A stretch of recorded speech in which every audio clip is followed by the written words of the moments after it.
Oh, hello.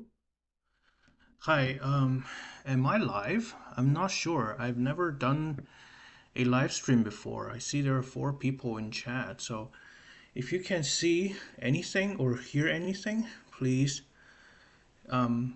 say hi, I guess, in the chat.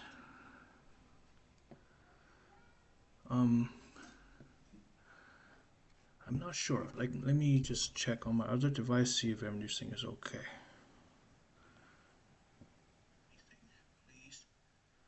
Okay, it looks like I can. Hi, I guess. Are we proving the class conjecture today? No, probably not. Today is gonna be a rather informal chat. So, oh, okay. Hi guys.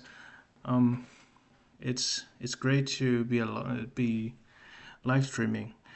As I said, it's my first time. There was a accidental one a while ago. I was working late and I fell asleep.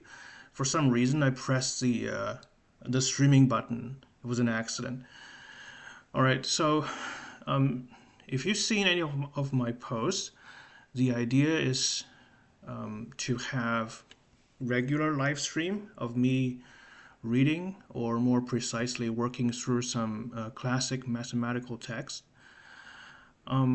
So I gave a few options in the poll, and this one is the winner, and it's a very formidable choice, I would say. It's called A Course of Modern Analysis by E.T. Whittaker and G.N. Watson. So actually, I don't know if I can let me put the OBS on the second screen so I can see the chat while I was reading the text. Okay. So without further ado, let's just give a brief overview of the book because it's a really famous book, especially in the I would say in the British and American tradition. Not so much in Europe, because of how different countries developed their own mathematics in the 19th century. So this was considered one of the first rigorous analysis texts in the English language. So it is quite historically important for that task.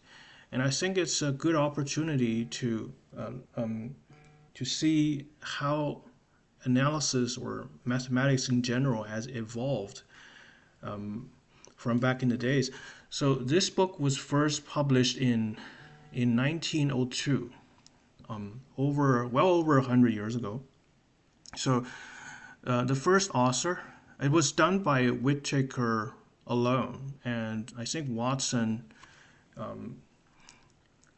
became the second author in the second edition and on. So that was the authors, and I will take a look at the trivia about these two authors as well because they are also very accomplished mathematicians. So, but first, let's just take a look at the text, the content. So it's divided into two parts. We have the process of analysis, and part two, the transcendental functions. So in part one, the process of analysis, we have complex numbers. So this is first and for all a book on complex analysis.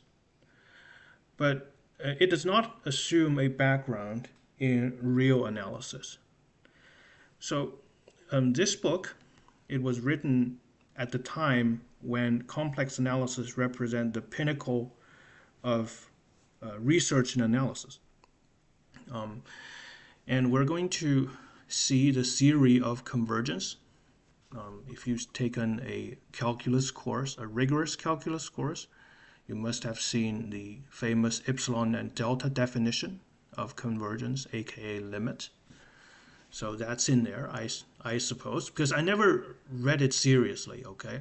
I always know about this book because I've seen research papers, they cite it even to this day, but I never personally read it seriously, at least.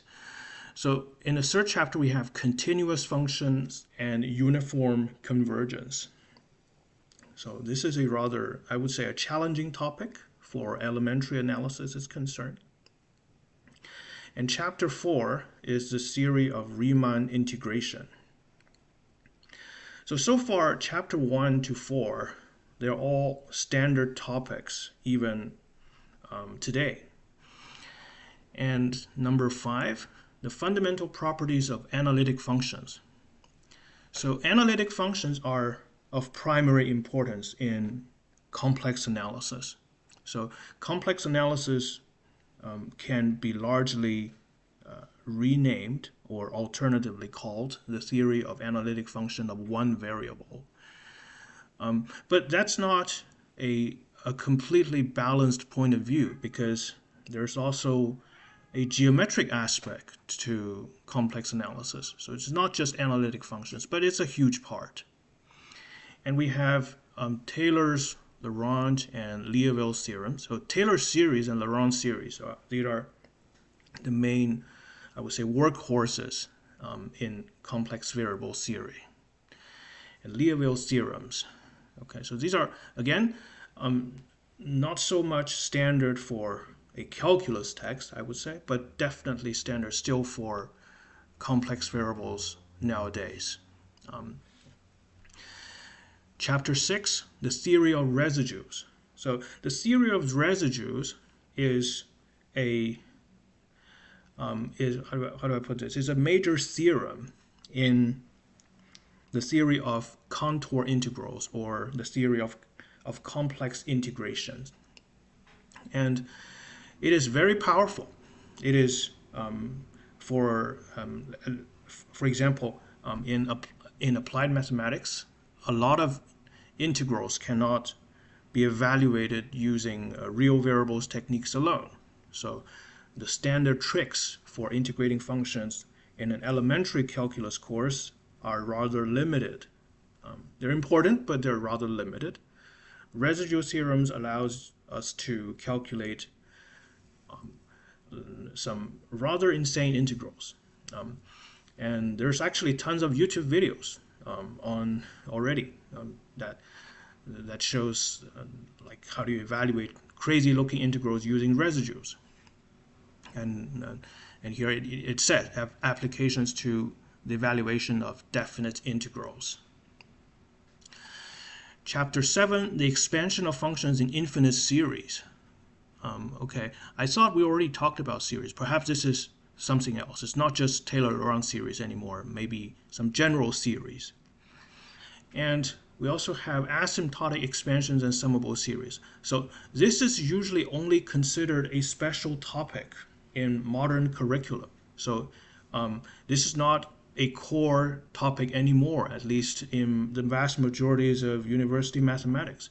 Asymptotic expansion is considered something of an elective, or even not even every department offer this kind of thing. This is considered rather specialized, but hugely important for practical work, because sometimes you just want to get the leading behavior or the dominating behavior of a problem that often does not have analytic solutions or closed form solutions or exact solutions, whatever you want to call them. Fourier series and trigonometric series. This is absolutely crucial for any type of theoretical or applied works. Okay, we would not be having this live stream if Fourier transform, Fourier analysis does not exist. Okay, this is a fundamental technique in signal processing. Is also important in physics, and there's hardly any field of modern science that has not been touched by some form of Fourier analysis. And chapter 10, linear differential equations. Once again, highly unusual to have differential equation in analysis textbook, because usually differential equations have their own treatise, and not consider something subsumed by analysis. I guess back in the days, they are all considered, they are all analysis a big umbrella topic, okay? And integral equations, once again, considered specialized topic by modern standards. And in part two is where things gets really interesting, because hardly any modern text would cover these functions at all.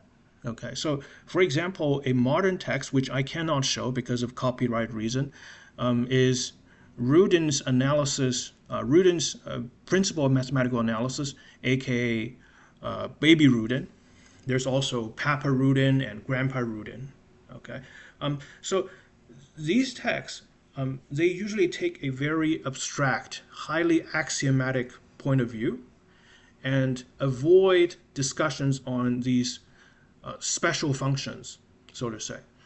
There is a chapter in Baby Rudin called Special Functions, but the treatment is rather rapid, and it does not go nearly into the details as here. So we got the gamma function, we got the whole zoo of special functions here.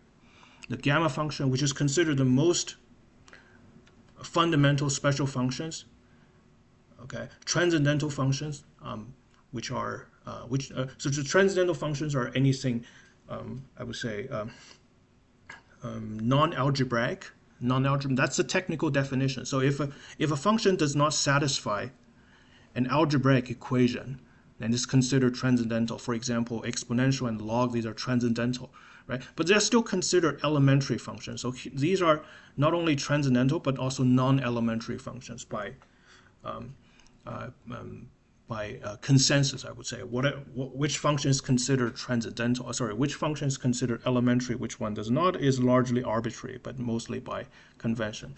But these are typically considered special functions in mathematical physics and in other fields such as number theory. The gamma function, the Riemann zeta function, again, extraordinarily famous. The hypergeometric function. The hypergeometric function, unfortunately, does not make much of an occurrence these days. But again, very useful functions in, I would say, in the theory of linear differential equation. So Legendre functions shows up in physics. Confluent hypergeometric function once again shows up in physics. So most of these functions were studied, arises from this from the investigation of classical mechanics or a classical field theory like electromagnetisms, and also transport phenomena like diffusion, things like that. And here we have a section, have a separate chapter on the equation of mathematical physics. Matthew function. I'm not sure if I'm pronouncing this correctly. Elliptic functions. Again, huge field. Back in the 19th century, it was considered the jewel of mathematical research. Literally, all the big names contribute to it in some shape or form. Cauchy, Gauss, Riemann, you name it. The theta function, again, a little bit less known than the rest, but is still considered an important member of the elliptic functions. It's related to the elliptic functions. The Jacobian elliptic function. So this is very important for physics. Jacobian elliptic function, like even for the simplest problems in physics, such as the nonlinear pendulum, like just the usual pendulum. In physics, in elementary physics, the pendulum is usually linearized, and you get the equivalence between a pendulum and a simple harmonic oscillator. But the full solution requires the usage of Jacobian elliptic functions. And the last chapter is about ellipsoidal harmonics and Lemay equations. So this is, without hyperbola, a museum of classical analysis. So it's highly respected. Actually, let's just go to the Wikipedia page and see. Yes, it has a separate Wikipedia page for this book. Let me just pull it on the screen. A Course of Modern Analysis. And an introduction to the theory of infinite process. You know what? Let me enlarge this so everybody can. If you're watching it from a cell phone, this will be more readable. But I will read it. Not the whole thing, but the important part. A Course of Modern Analysis, Introduction to the General Theory of Infinite Process and Analytic Functions, with an account of the principal transcendental functions, colloquially known as Whittaker and Watson. It's a landmark textbook on mathematical analysis written by Whittaker and Watson. We'll look at these two marvelous individuals later. First published in 1915. Well, I thought it was first published in 1902. Right here, it's first published in 1902. It contradicts the earlier introduction. But anyway, small mistake. The first edition was Whittaker's alone, but later editions were co-authored with Watson. I believe Watson is a student of Whittaker. Whittaker, being an applied mathematician, was primarily an astronomer. And Watson was more of a pure mathematician. Okay, so Watson had aside from this book, has another major treatise on Bessel's equation. So basically, the Bessel function, which was included in this book, has its own separate treatise, also authored by Watson. Okay, so a lot of famous mathematicians were educated from this book, especially the Cambridge School. This book is notable for being the standard reference and textbook of a generation of Cambridge mathematicians, including Littlewood and Hardy. These two people collaborated a lot. There's a lot of theorems, I think, in number theory named after. I mean, I don't know much about number theory. I'm just name dropping. I'm sorry, but a lot of results are named together after Littlewood and Hardy. Mary Cartwright. She is an extraordinary mathematician who studied, I think, chaos theory. So, yeah, and it seems like it has influenced beyond the UK and just the Anglo tradition as well. French mathematician also. This person, I don't know about this person, but like he always had a copy on his desk, so that's saying something. And but we have to mention something. Because of historical reason, a huge part of modern analysis is not included in the book. I mean, it's not the author's fault. It's just that the subject was not evolved to that point. Okay, it has no topological content except for the most rudimentary ones. Okay, so there's no compactness. Okay, for example, there's like elements of it, but not a full-blown exposition. However, topological concepts are absolutely essential for modern analysis. Okay, so even though the title is called a course in modern analysis, by that standard, by the late 19th century standard, it's no longer considered modern today. Okay, but that being said, it's still harder to find a more complete treatise on the special functions, which is part 2, than this one, even to this day. So this is a single volume that treats all the principal special functions. So that's why you often see like theoretical physics textbooks or papers citing this one. So for a proof on this identity of the Bessel function, CF Whittaker and Watson page whatever. So that's how I got to know about this book actually. And here we have some reception. So so the first edition received a favorable reception because its attractive account on some of the most valuable and interesting results of recent analysis, recent again by 19th century standard. He notes that part 1 deals mainly with infinite series, focusing on power series and Fourier expansions, while including the elements of complex integration and serial residues. Part 2, in contrast, we already seen those. Okay. The book centers around complex analysis, but the topics such as infinite series are considered in all their phases, along with all those important series and functions, blah, blah, blah. So it's a useful book for those who wish to make use of the most advanced development of mathematical analysis in theoretical investigations of physical and chemical questions. And speaking of physical and chemical questions, there will be an honorable mention of one of the most accomplished reader, a non-mathematician reader of this book. And that person went on to win a Nobel Prize because of what he learned from this book. So that's saying something. We'll go through that later.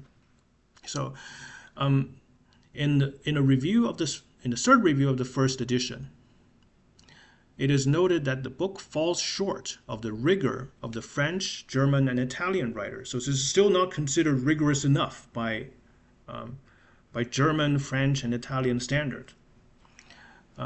But it's a gravitating sign of process to find in English book such an attempt at rigorous treatment as is here made.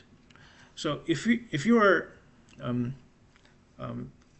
know something about the history of mathematics in the 19th century, you often see big names such as Gauss, Riemann, Laplace. So these people tends to be continental mathematicians, right? Not many names from the UK, as it seems. So it is because Britain, following the tradition of, say, Newton and Maxwell, at that time put a lot of emphasis on applied mathematics, not so much on the pure analysis part. So this is considered by Britain's standard, okay, one of the earliest rigorous analysis book. So he notes that important part of the book were otherwise non-existent in English language. So, yeah, and as promised, let's take a look at the biography of these two authors, Whittaker and Watson. Who are they? Because I always enjoy reading the biographies of mathematicians. Like, math is a very technical subject. And often it seems rather dry and out of context. I'm not sure if anybody shares that feeling. Of course, I mean, we still love math. It's just nice to realize the human elements behind it, right? So Whittaker, Sir Edmund Taylor Whittaker, was a British mathematician, physicist, and a historian of science.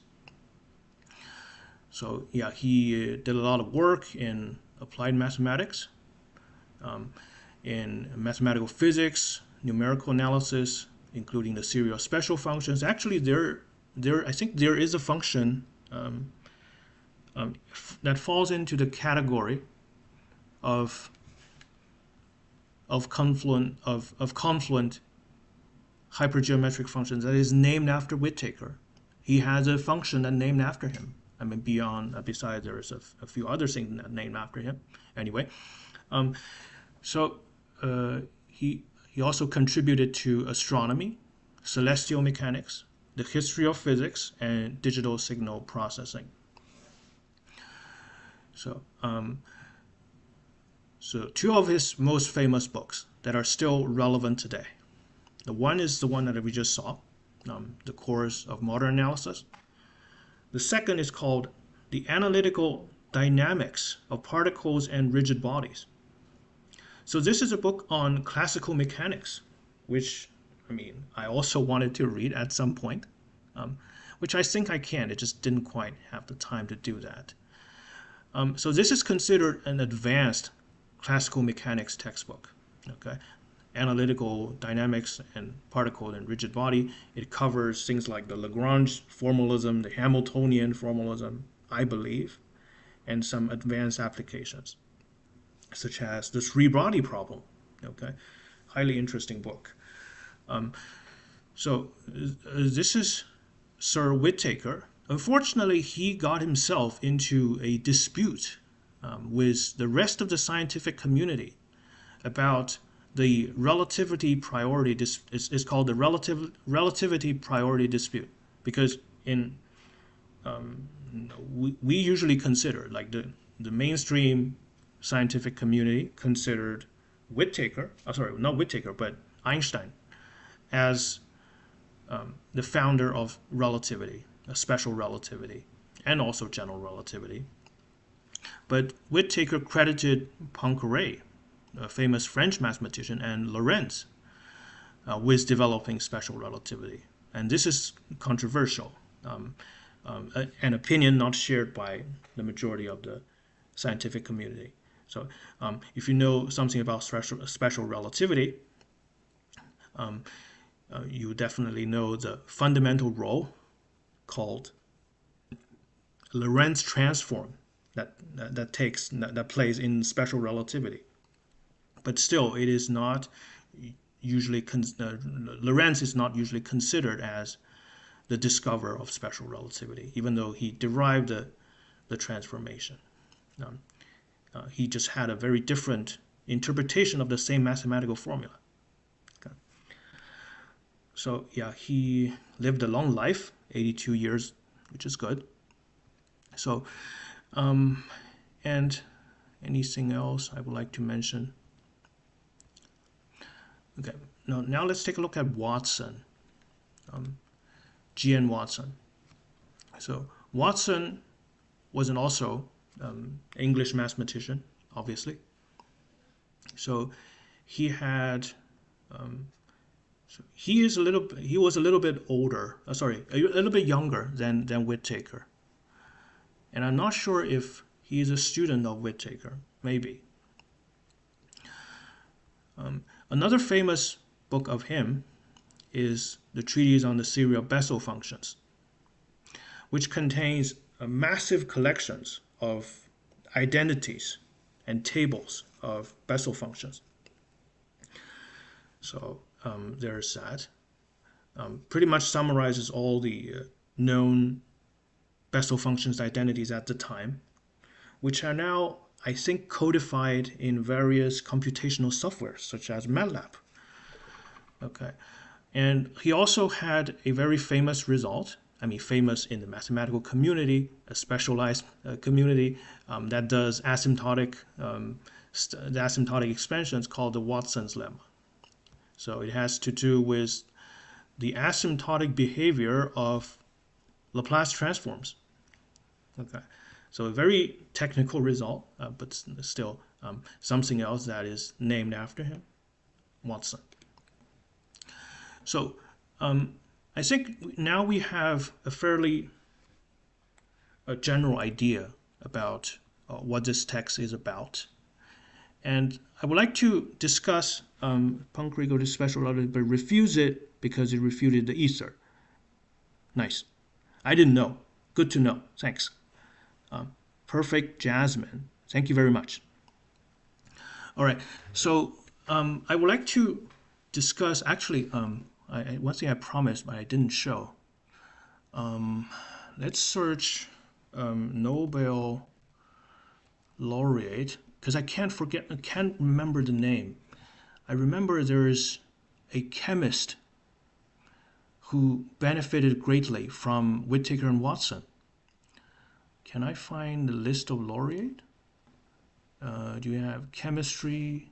Maybe chemistry, right?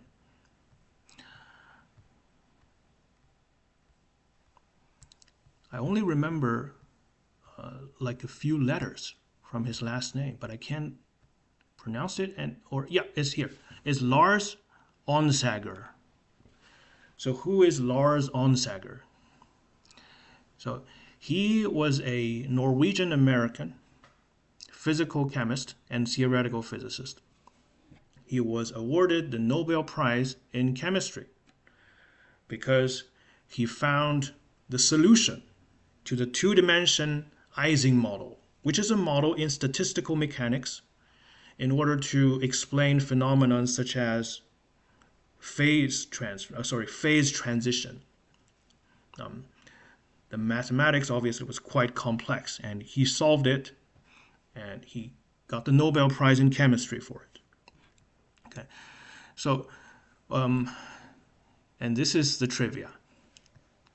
Onsager, after completing secondary school in Oslo, attended Norwegian Institute of Technology, graduating as a chemical engineer in 1925. While there, he worked through a course of modern analysis, which was instrumental in his later work. How interesting.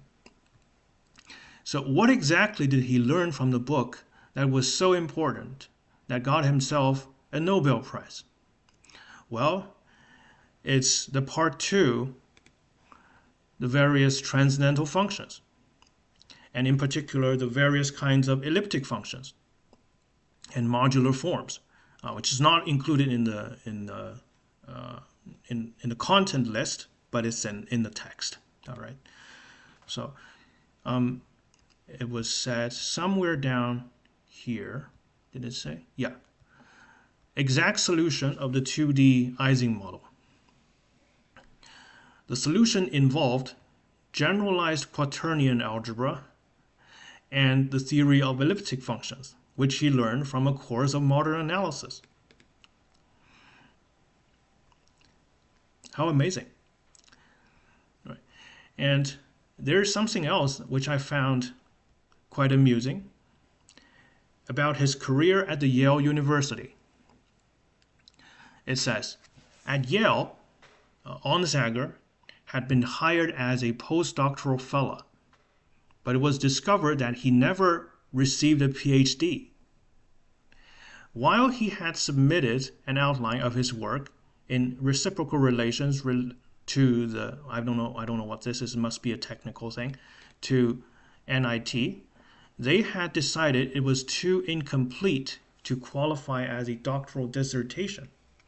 He was told that he could submit one of his published papers to the Yale faculty as a dissertation, but insisted on doing a new research project instead. Wow. His dissertation laid the mathematical background for his interpretation of deviation from Ohm's law, the famous Ohm's law in elementary physics, in weak electrolyte. It dealt with the solution of the Matthew equation. Right? We've seen this name in Whittaker and Watson. The solution to the Matthew equation are called Matthew function of period 4 pi and certain related functions, and was beyond the comprehension of chemistry and physics faculty. Only when some members of the mathematical department, including the chairman Einar Hill, is that how you pronounce it? I'm not sure, who also liked the course of modern analysis, insisted that the work was good enough that they, meaning the math department, would grant a doctorate if the chemistry department would not. Was he granted a PhD in chemistry? So the chemistry department cannot understand his work and was considering not giving him a doctorate. But the math department came along and said, if you don't, then we would. Okay, so that was, in my opinion, quite amusing. So back to the book itself. What do we want to get out of it, so to say? Well, it is said that, by the way, it is said that Onsager, he worked through every exercise or something, which is insane, because a lot of the exercises in the course of modern analysis were old Cambridge triples problem. And actually, you know what? We will, the next Wikipedia page we're going to look at is the Cambridge triples. There's got to be a page for that.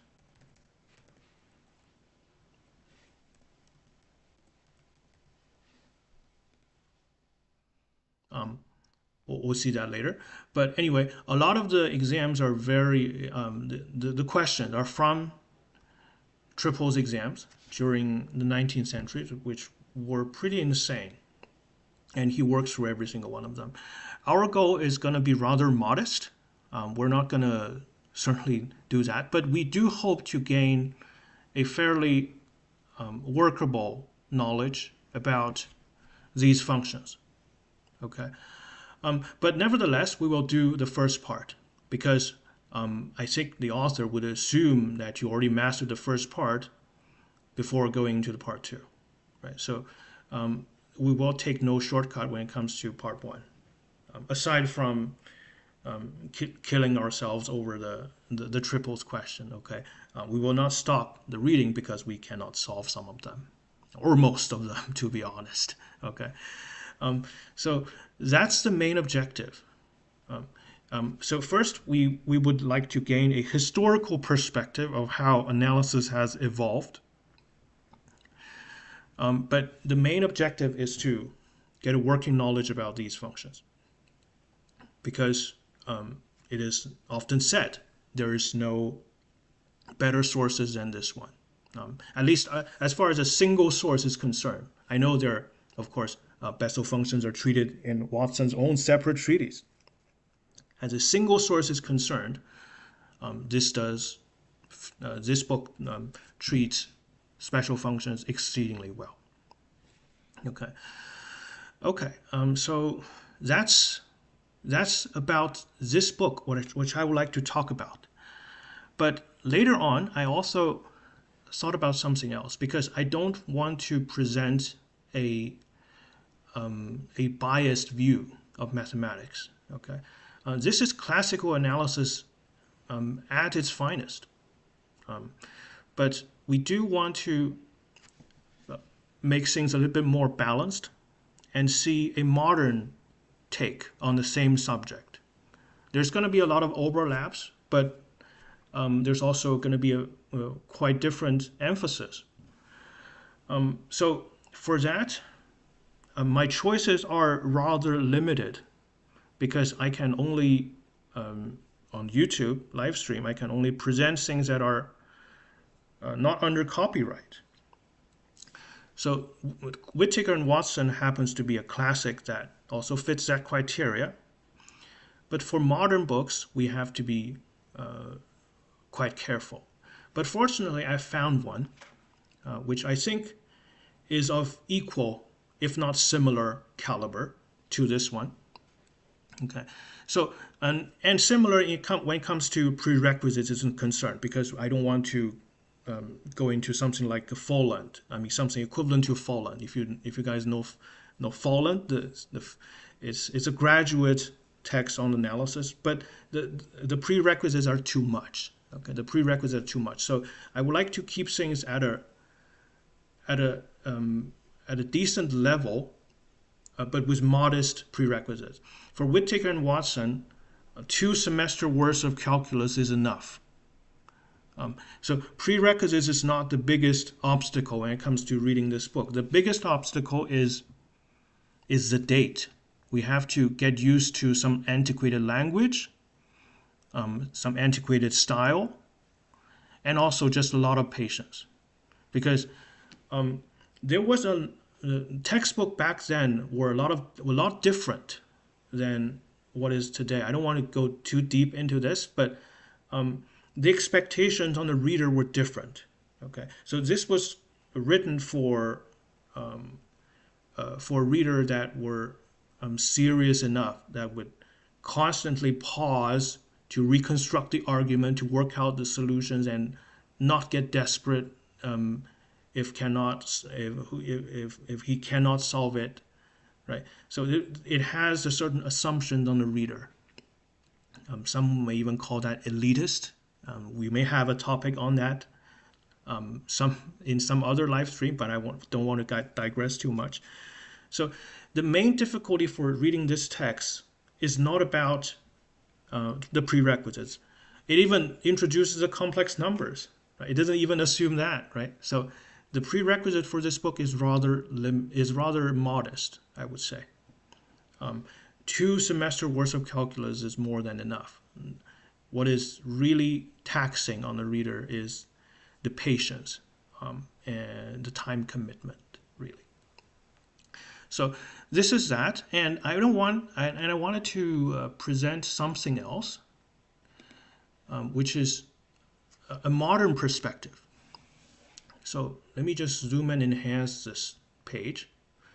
So this is a web page by of the former mathematician who unfortunately passed away, Shlomo Sternberg. He is a Harvard mathematician, and people, viewers of this channel, might know a little bit about, or even alumni of Harvard. That would be amazing. We would like to hear your perspective. A course from Harvard called Math 55. So let's go search that up. Math 55 is a book. Sorry, is not a book. Is a course offered at Harvard. So it is known.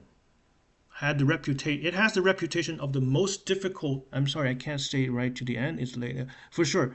Don't worry. Thanks for joining the stream. Thanks for joining the stream. Bye, John.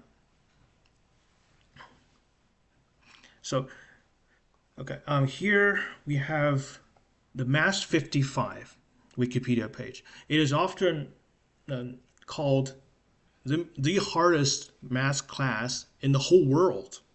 Okay, it has some famous alumni, including Bill Gates. Okay, so Math 55, what is it about? It is a 2-semester freshman undergraduate math course at Harvard, founded by Lynn Loomis and Shlomo Sternberg, the author of the next book, which we're going to see, is called Advanced Calculus, by the way. And so first, Math 55. In the past, Harvard University Department of Mathematics has described Math 55 as probably the most difficult undergraduate math class in the country. I don't know about the rest of the world, but it's not I would say too big of a stretch to say this is one of the hardest courses in the entire world. Of course, we have to recognize other countries, non-English speaking countries like France and Russia are also very strong in their mathematical traditions. They may have something even harder to offer, but we don't know. Okay, at least I don't know. If you know, please share that in the chat. So here it is. Previously, the official title was Honor Advanced Calculus and Linear Algebra. Okay, but now it is called, I think, something of a different name, but it doesn't matter. The name changes, the content, the difficulty of the content stays, if not even harder, because math has developed since then, right? It started in the 60s, I believe. This course was started in the 60s or 70s, maybe. So, and this is what's interesting. In the past, problem sets were expected to take from 24 to 60 hours per week to complete, although some claimed it is closer to 20 hours. Okay. On average, students spend a total of 20 to 30 hours per week on the class, including homework. Taking many other challenging courses and extracurricular activity in the same semester is ill-advised. Students typically typeset their homework in LaTeX and essentially write their own textbook for the class. You'll be like, okay, what does that even mean?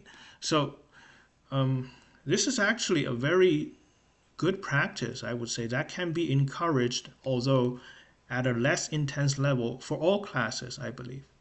Because writing is a good way to clear your own thought, right? So how do you present something you know to others?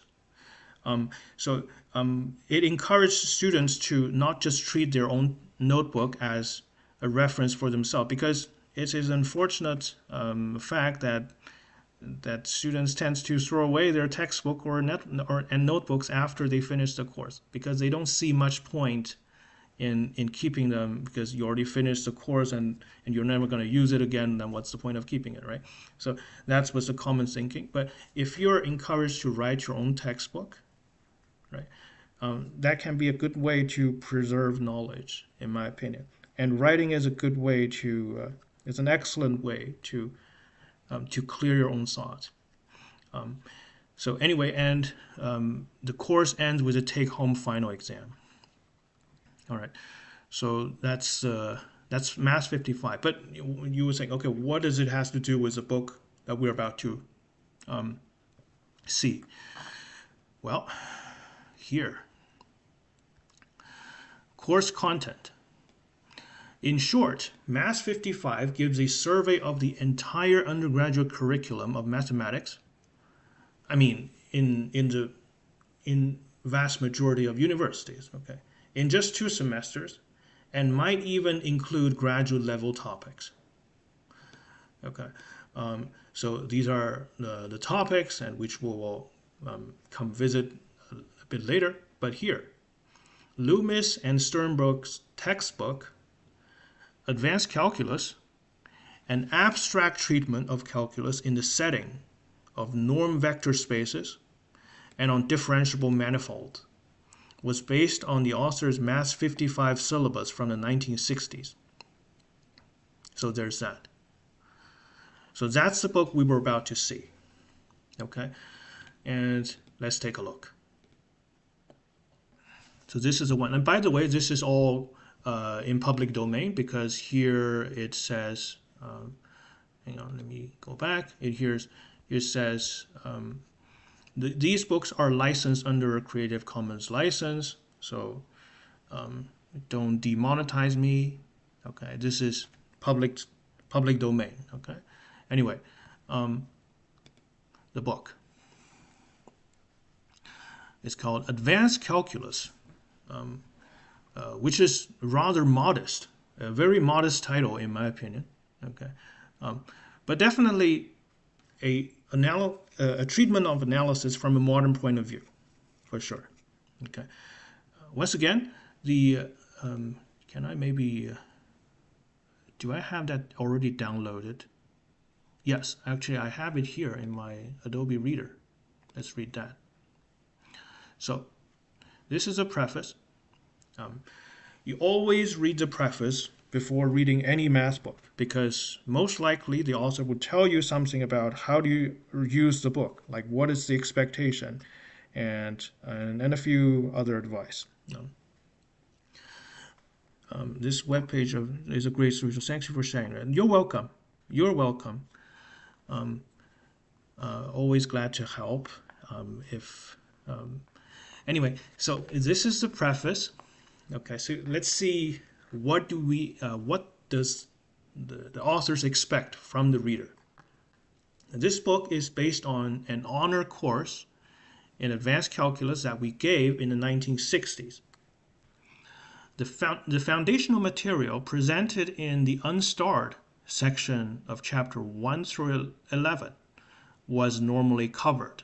Okay, so sometimes even when a difficult textbook was used, it may not cover, the course may not cover everything, simply because of time constraint. But here we will see what is actually covered in the course, chapter 1 through 11. But different applications of this basic material was stressed from year to year, and the book therefore contains more material than was covered in any one year. It can be accordingly be used with omissions as a text for a year course in advanced calculus, or a text for a 3-semester introduction to analysis. Okay. Prerequisites. These prerequisites are good ground. These prerequisites. Oh, okay. The prerequisites that follows. These prerequisites are a good grounding in the calculus of one variable from a mathematically rigorous point of view. So you got to know your epsilon and delta before diving into it. Okay. Or at least taking one concurrently to get the most out of it. Okay. The calculus of one variable from a mathematical mathematically rigorous point of view. So you've got to know things like the least upper bound property. What's the supremum? What's the infimum? And be comfortable with manipulating inequalities to get an upper bound for estimating a distance or something like that. Right? This is considered useful experience. Together with some acquaintance with linear algebra. Some acquaintance with linear algebra, because actually, as we will see, linear algebra was actually treated fairly in a fairly self-contained manner in a text. A viewpoint which I share, because I think to get the most out of, to ease, so to say, to ease some of the difficulties in studying a traditional multivariable calculus course, it is advisable to have linear algebra in its prerequisites. Often it is not usually the case in most departments, but I digressed. The reader should be familiar with limit and continuity type of argument I just mentioned, and have a certain amount of mathematical sophistication. So this is rather undefined, okay? A lot of books would say, there is not much prerequisite except for mathematical sophistication or what's that called? Maturity, right? Maturity. What does that even mean? We'll discuss that in the future. As possible introductory text, we mention differential integral calculus by Courant. Actually, this is another very, very old text, but this is, I would say, a very, how should I put this? It's more modern. It's definitely more modern than Whittaker and Watson. This book by Courant is more modern compared to Whittaker and Watson, even though not at the same level of difficulty. By modern, I mean closer to the mainstream text today, like Stewart. Okay. And Calculus by Apostle, another classic. It has many fans. Calculus by Spivak, once again, a very famous text, although not many departments use it for some reason. It has its diehard fan base. Okay. And Pure Mathematics by G.H. Hardy. Wow, this one.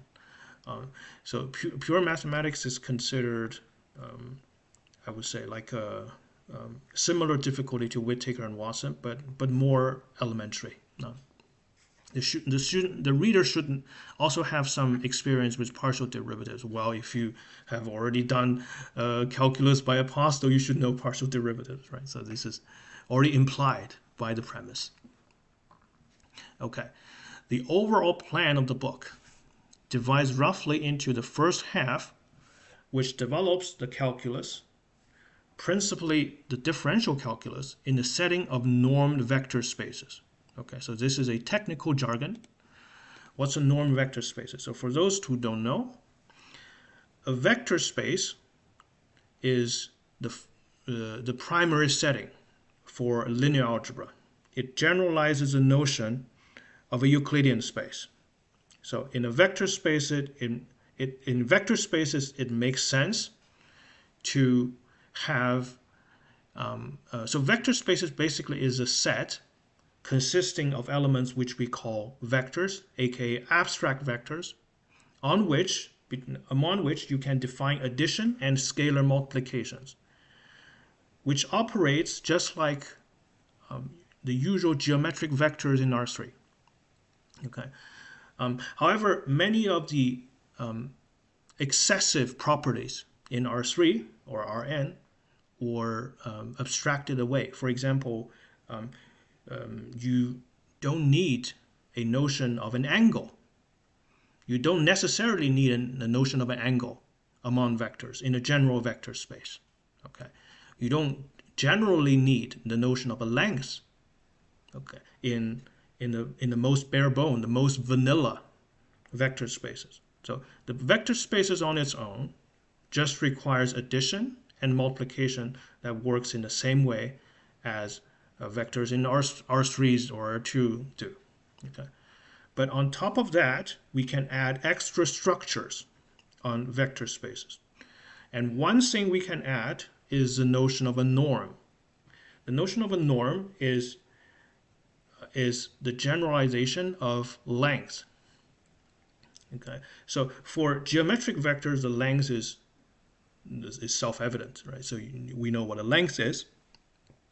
But for abstract vector spaces, lengths are defined axiomatically, meaning what is considered a length in an abstract vector spaces are not defined with a formula, but rather with a set of properties which length must satisfy. For example, length has to be non-negative.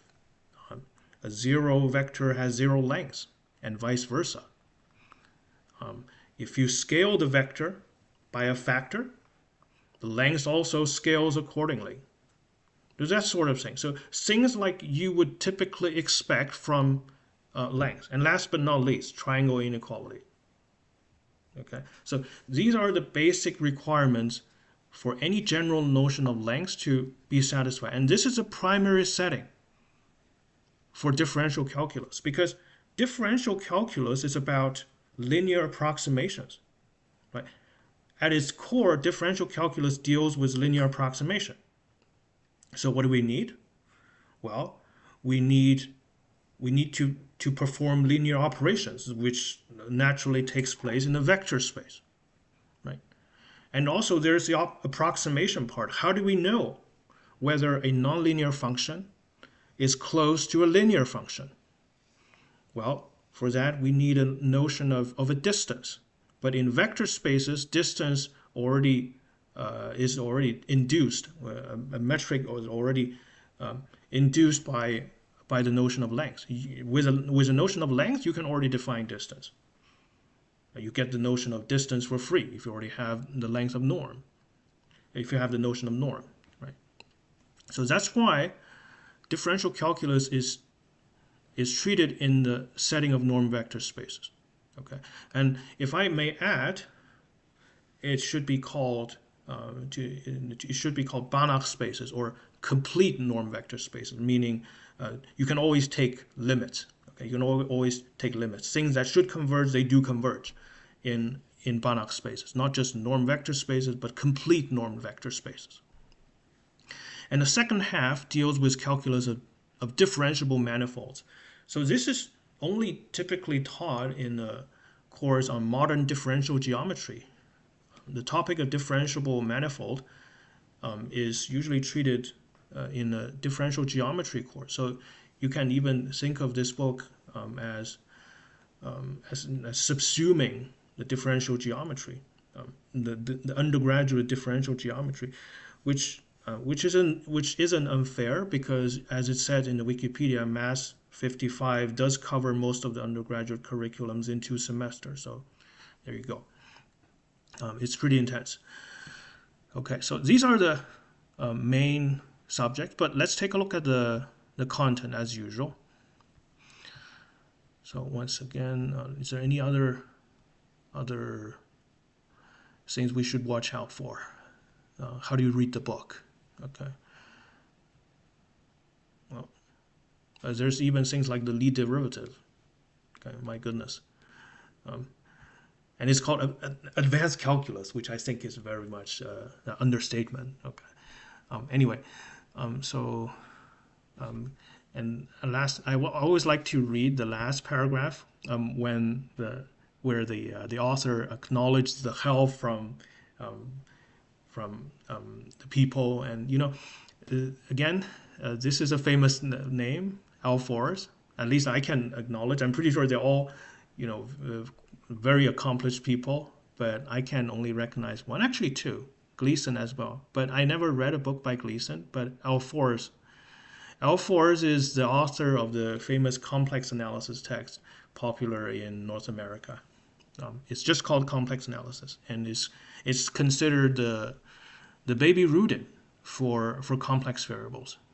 Also a Fields medalist. I think the first Fields medalist, Alphors, a Finnish mathematician.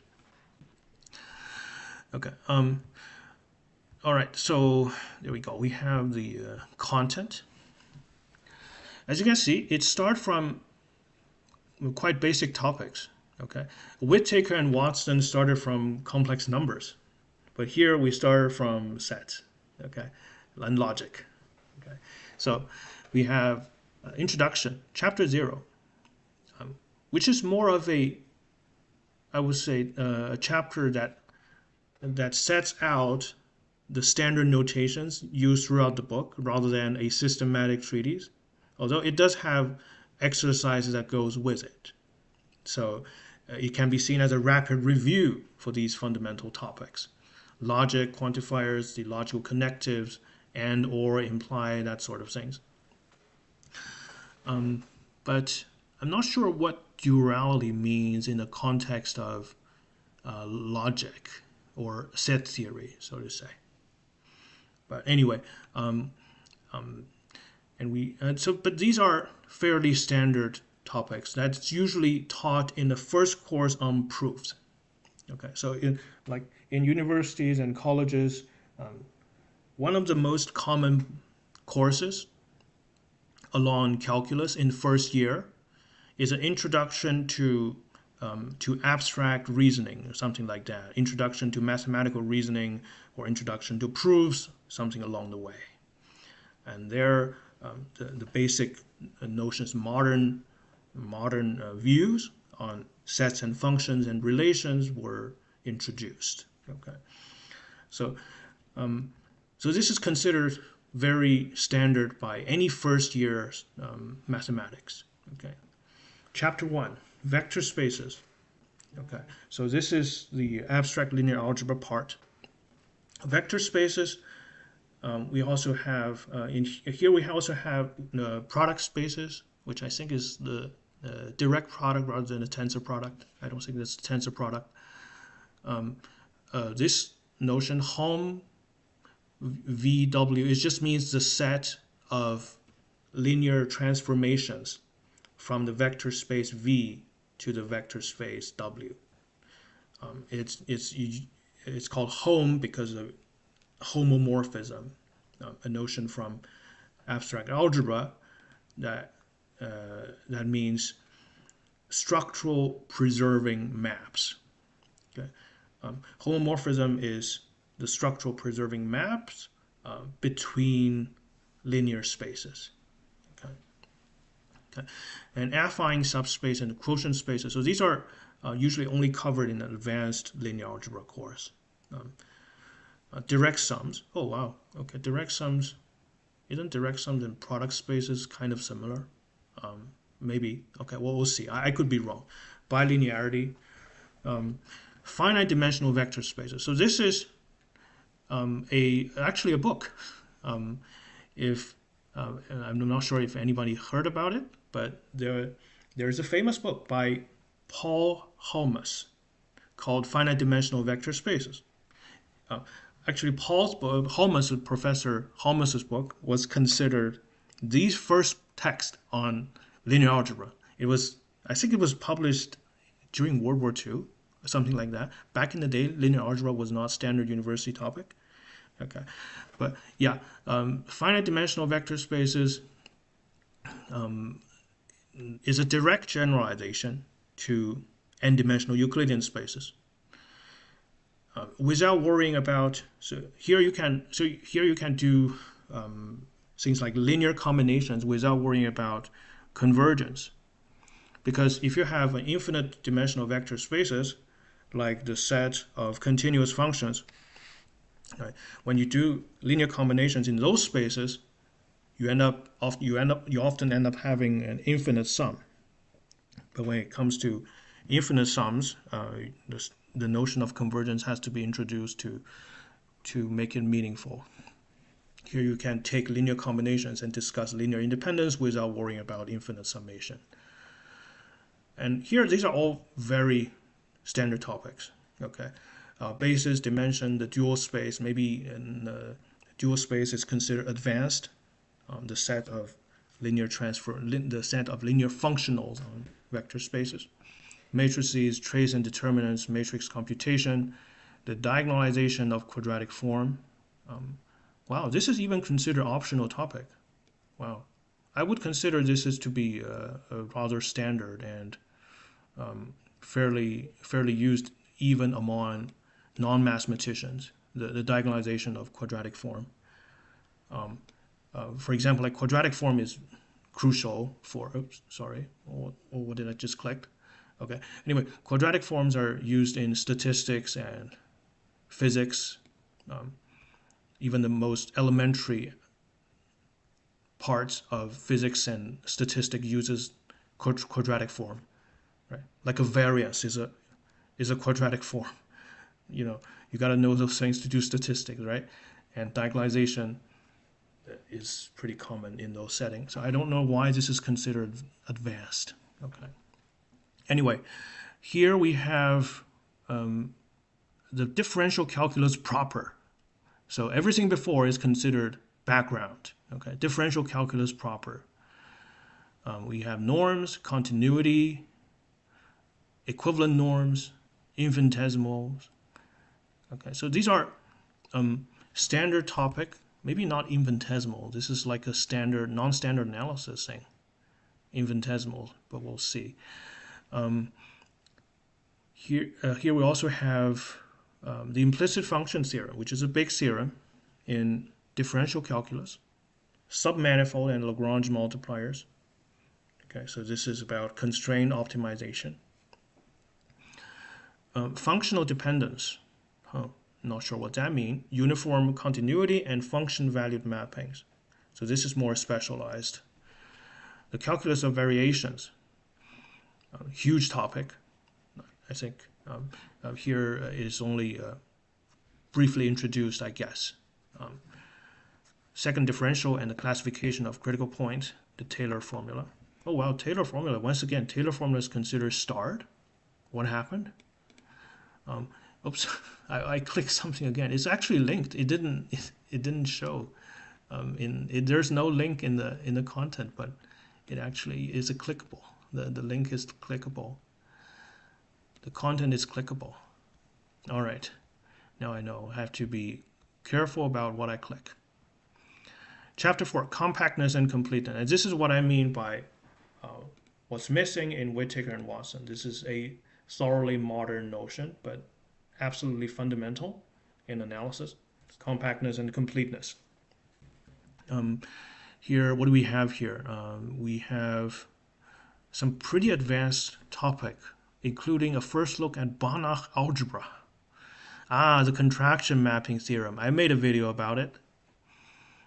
It's a quite long one, and it's fairly elementary. I didn't have the time, even though the video is long, I didn't have a lot of time to cover some of the non-trivial applications of the contraction mapping theorem. Fascinating theorem. Very simple and elegant very simple and straightforward to prove, but its applications are highly non-trivial. You got to figure out the correct setting for it to work. Okay, this is once again a distinction between pure and applied mathematics I would like to emphasize, because often a big result guarantees how do I say, existence and uniqueness in a convenient setting. But for a concrete problem, like a concrete differential equation or a concrete, well, just an algebraic equation, it's not a trivial task to set up the problem properly, to formulate the problem properly, so you can apply these big caliber weapons. Okay. Anyway, so this is a chapter on topology,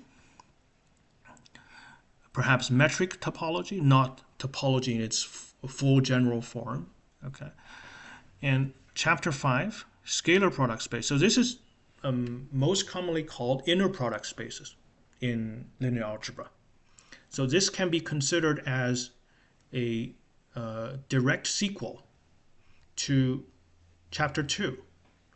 And this is usually how it's done in standard linear algebra. Right? So you've done the most rudimentary part of the vector space theory. What's a linear transformation? What's linear independence? The kernel and the range, right? Those sort of things. Rank nullity theorem. Just bare bone vector space theory. And then you gradually add structures to it. And now here we have the notion of a scalar product space. Actually, we already introduced norm here in chapter 4, chapter 3. Introduced norm. right? So that's already an extra structure, but inner product space comes with a norm. So if you have a notion of an inner product, you can discuss geometric concepts such as angles, which include the special case of orthogonality, perpendicular vectors, 90 angle of a 90 degree. Okay, and it also comes with a norm function. It also comes with a length.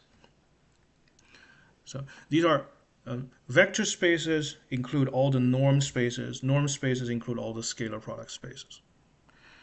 Okay, so here we have the notion of scalar product and orthogonal projections, which is absolutely tremendous in statistics.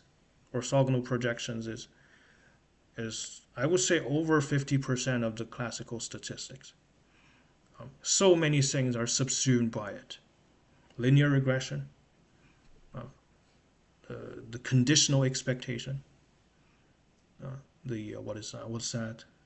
Time series analysis. A lot of methods in time series analysis are essentially orthogonal projections, and also Fourier series, finite element method. Should I continue? But anyway, so this is scalar product spaces, adjoint transformation, self-adjoint transformation. So this is basically the symmetric matrices. Okay, orthogonal transformation. So this is about isometries, length fixing transformations, compact transformation. But this is actually compact transformations is only usually discussed in an infinite dimensional setting. But anyway, which is a Hilbert space. Okay, and here we have the differential equations. What's so different about the differential equations treated here than, say, in Whittaker and Watson? Well, the emphasis is not about finding solutions anymore, finding at least the solution formulas anymore. It's about proving existence and uniqueness, things like that. Existence, uniqueness, and well-posedness in general about the problem. Here, because here the fundamental theorem must refer to the existence and uniqueness theorem, differentiable dependence on parameters. So this is actually stronger than well-posedness, because well-posedness usually only requires continuous dependence on parameters.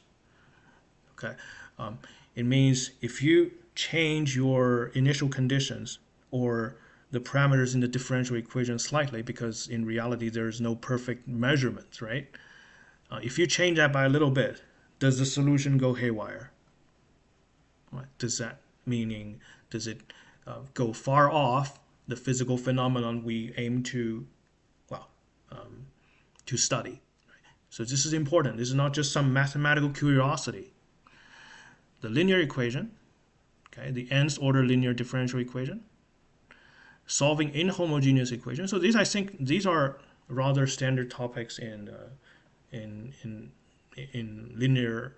differential equation courses. Okay, boundary value problem, crucial for solving PDEs in separation of variables, and Fourier series, which is a result of solving boundary value problems.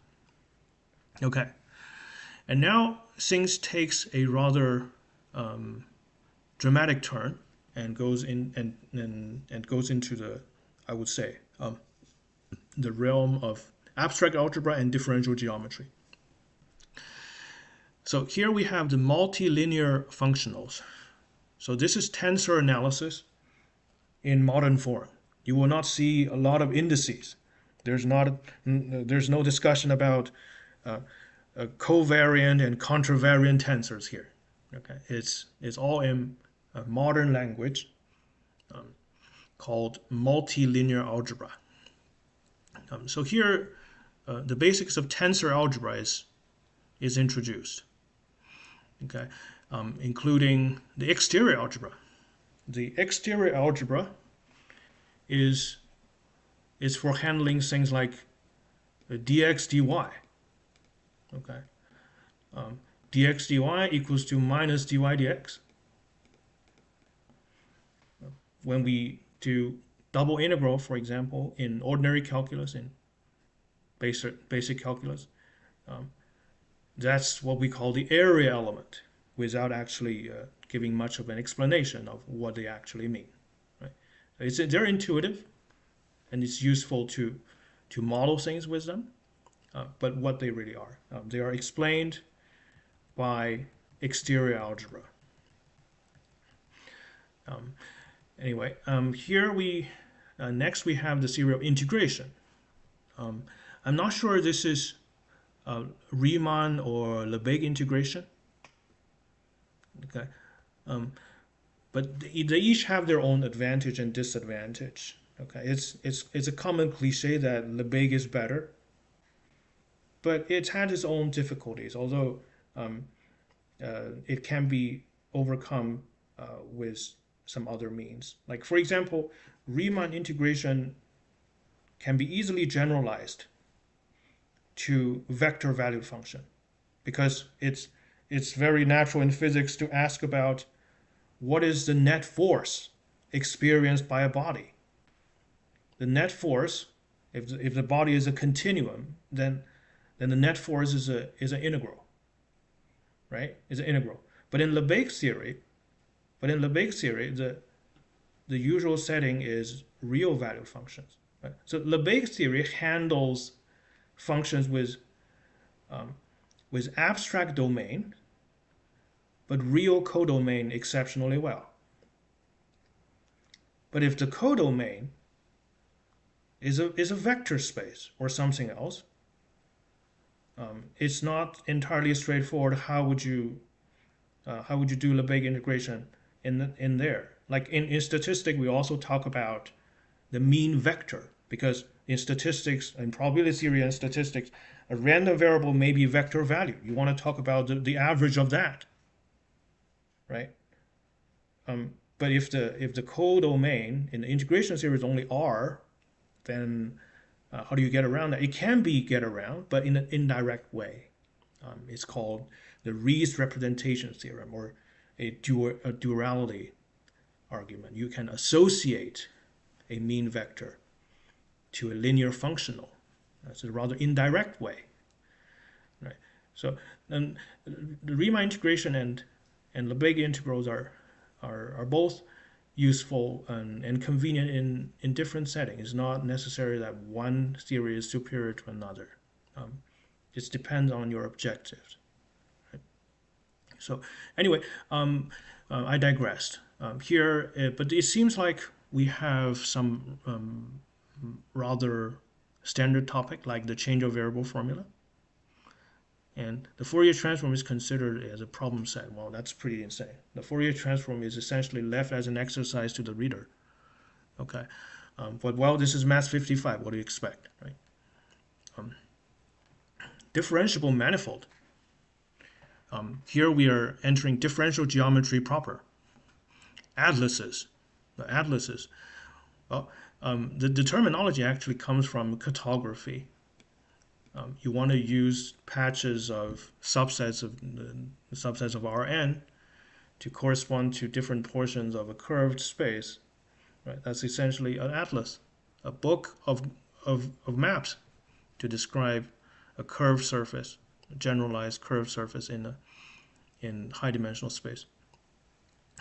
And then we're going to discuss what is a function on manifold, differentiable manifold, the tangent space, which obviously generalizes the tangent plane, flows and vector fields, Lie derivatives, linear differential forms, computations with coordinates, Riemann metrics. This is extremely dense. This is extremely dense. Usually, differentiable manifold is worth a whole semester of material. Okay, so we may need some extra help. Okay, I might need to rely on some external sources to help me get through some of the tersest paragraphs, but we'll see how it goes. Integral calculus on manifold. Integral calculus on manifold. Well, here you essentially get what's that? The vector calculus on steroid. Okay, the classical integral theorems in vector analysis, and which are very popular to this day in physics. The Green's theorem, the divergence theorem, the Stokes theorem, right? the div, grad, and curl and all that. There's a book named after, with that name, div, grad, curl, and all that. This is vector calculus on steroids. In this chapter and the next one, exterior calculus, are vector calculus on steroids. And the Stokes theorem is, the Stokes theorem is given in the setting of a manifold with boundaries. So it reads something like this. So it's basically, this is the fundamental theorem of calculus in its modern form. It's the integral over the boundary of a manifold, omega equals to the integral over the manifold d omega. Okay, so is it, yeah, we don't have time today to get through what these means, but the Stokes theorem is the modern version of the fundamental theorem of calculus, and it's very elegant, and it's how should I put this? You need a lot of background to get to this theorem. The proof of this theorem is not very long. It's the preparation that is very difficult. Okay. And chapter 12 and 13 are more specialized. So chapter 12 is about potential theory in En. Euclidean, En stands for n-dimensional Euclidean space. Okay. En, Rn are mostly the same thing, depending on the author's notations. Okay. So potential theory deals with things like, well, potentials in physics, Newtonian potential, electrical potential, that sort of thing. These are classic field theory. Okay, but from a mathematical perspective, potential theory deals with, studies the behavior of solutions to the Laplace equation, which are also called harmonic functions. So the potential theory is essentially treatise on harmonic functions. Harmonic functions does not just appear in physics, although that's their original application. Okay, but potential theory is actually intricately connected to modern probability, like stochastic process, Brownian motion. Okay, so potential theory can be treated as a pure subject in its own right, without application, because harmonic function shows up in way too many areas. Okay, so this is considered rather special, even as far as advanced calculus is considered. This is usually treated in a PDE course, potential theory in En. And last, we have a chapter on classical mechanics. Okay, this is classical mechanics presented in the modern language of differential geometry. Okay, so classical mechanics turns out to be differential geometry turns out to be the natural setting for classical mechanics, because of at least two reasons I can think of. One, the configuration space of a system. Like, think about a pendulum. Think about a pendulum, right?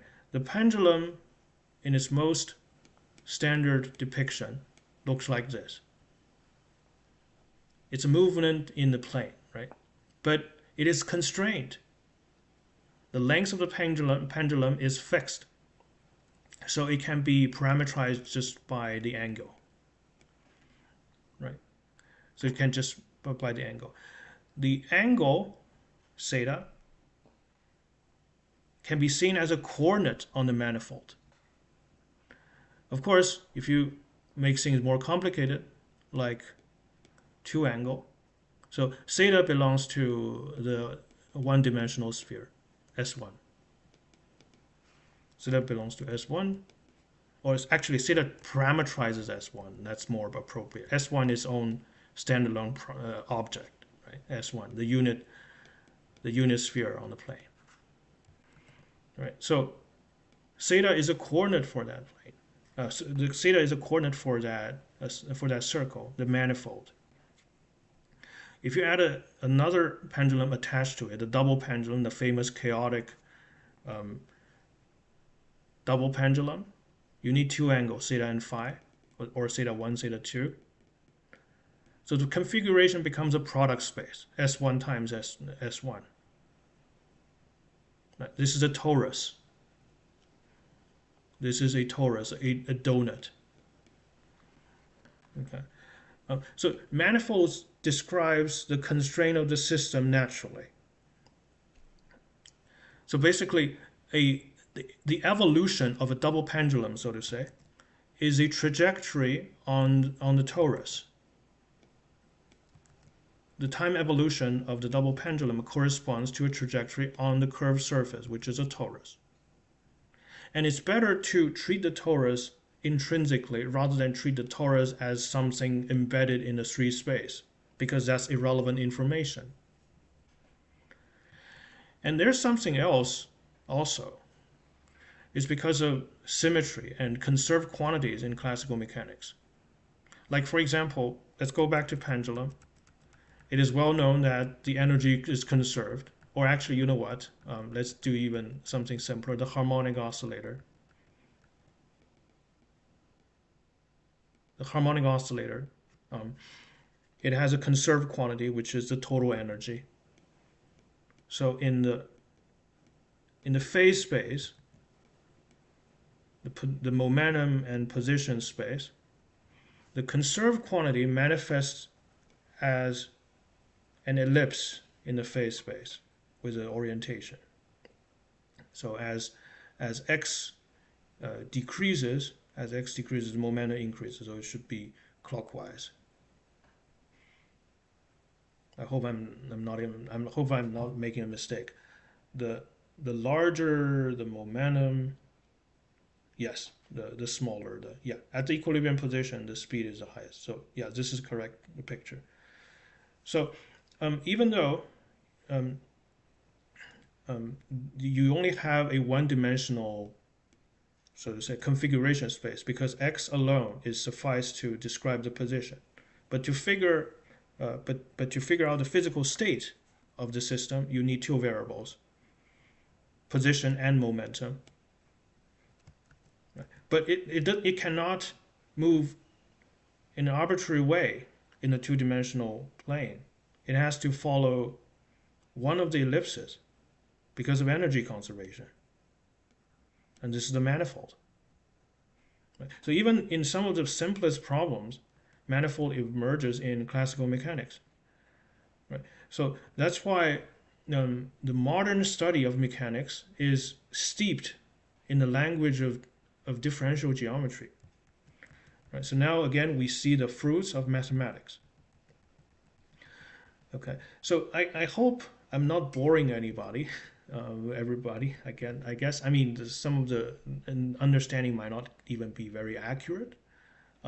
But once again, it's a process to correct one's own understanding during a reading. Right? So these are more or less I read anecdotally when I was attending talks and watching videos, and I have not formally studied this book. Okay, so which is the point of reading it. Okay, so there's that, and I think I'm kind of running out of things to talk about today. And I don't plan to keep this live stream for too long. But before we close, why don't we just actually go read a little bit about, not about, but actually read the textbook, okay? Instead of just talking endlessly about it, about them. Okay, so process of analysis. And to follow my own advice, I'm going to have a notepad, note-taking device, Word. I know, very primitive. I should use LaTeX. But for the sake of live stream, I like to present things in Word because what you type is what you get. Okay, I don't want it to have a crazy LaTeX editor it's not. It distracts us from the mathematics. Okay. Anyway, the process of analysis. Let's go. Complex numbers, chapter 1. Okay. How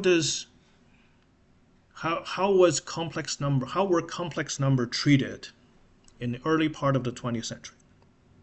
So before diving into it, let me just quickly summarize the modern view of complex numbers.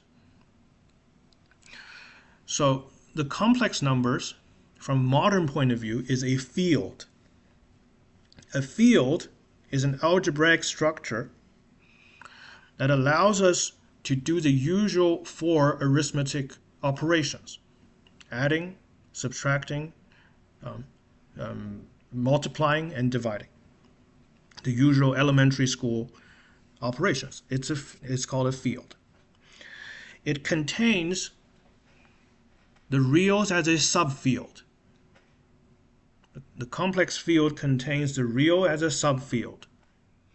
And it also contains a special element called I. And I squared is equal to -1.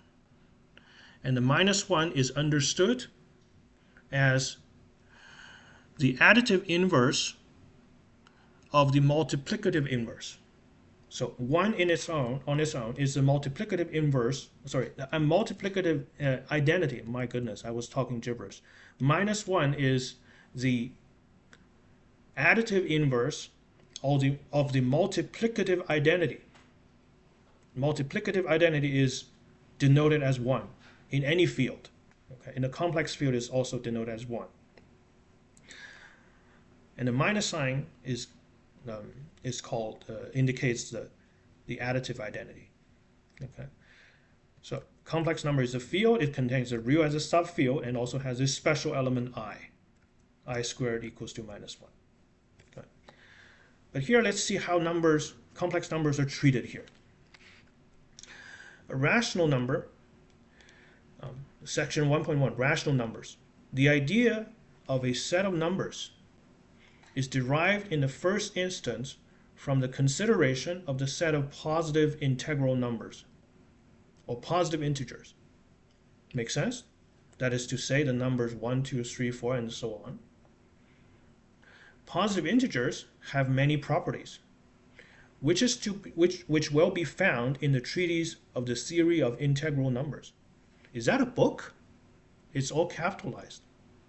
It's not italicized, so it's probably not a book, but I'm not sure why things are italicized. But anyway, but at a very early stage of the development, at a very early stage in the development of mathematics, it was found that the operation of subtraction and division could only be performed among them subject to inconvenient restrictions. Makes sense, because, well, subtracting 2 positive integral numbers might not always give you a positive integral number. I know it sounds super awkward, but basically what it says is subtraction is not closed, okay, among positive integers. So that's an inconvenience. So for that, we introduce the negative numbers, right?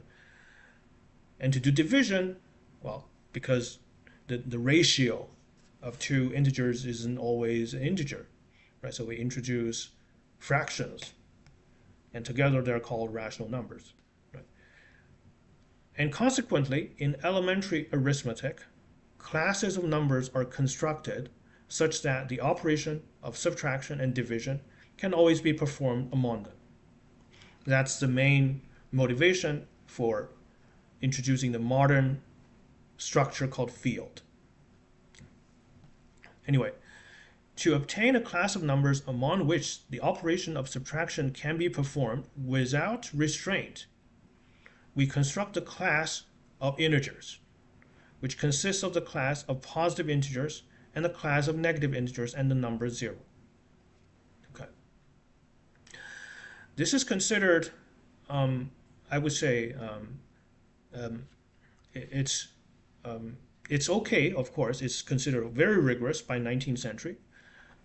But here we remark that we actually have formal definitions for things like integers and zero. But we will not interrupt the authors too much. Okay, I don't want to stand from a modern perspective and scold at Whittaker and Watson and say, oh, you guys are not rigorous. Okay, that's not my point. Okay, anyway, to obtain a class of numbers among which the operations both of subtraction and of division can be performed freely, we construct the class of rational numbers, symbols of which denote members of this class are 1/2, 3. Oh, these are examples, which is okay. We have thus introduced 3 classes of numbers: the signless integers, which I think the author means positive integers, right? The integers and the rational numbers.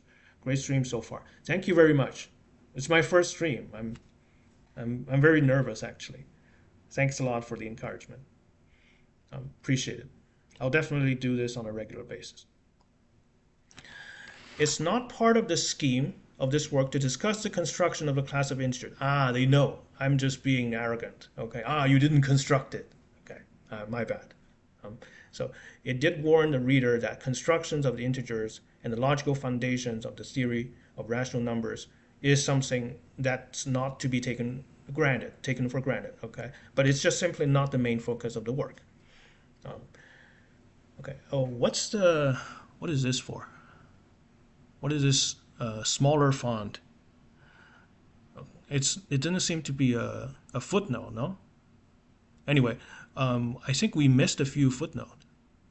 The star here, positive, it says, strictly speaking, a more appropriate epithet.